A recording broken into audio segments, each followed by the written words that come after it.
Би одоо дэлхийн аваргын тэмцээндээ явах гээд бэлтгэлээ баазааж суuna.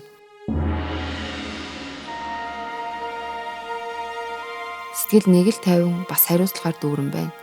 Яг энэ мөчид та минь хамгийн түрүүнд бодогдлоо.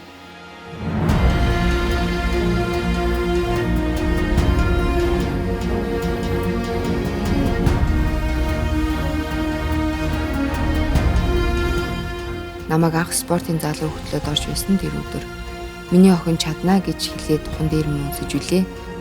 Ялалтын баяр хөөрөөс илүүтэй ялагдлын гашуун нулимсыг минь таал арчиж унаж байж босдог юм.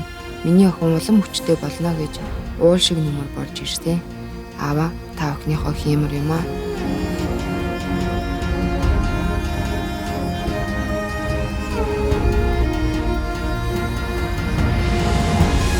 Дэлхийн дэвжээн дээр би намайг өдий зэрэгт хүргэсэн таныхаа төлөө тулалтна.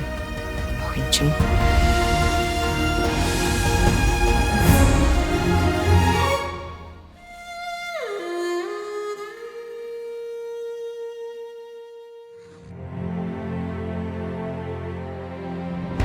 Монгол тулалтны 100 эрхэм.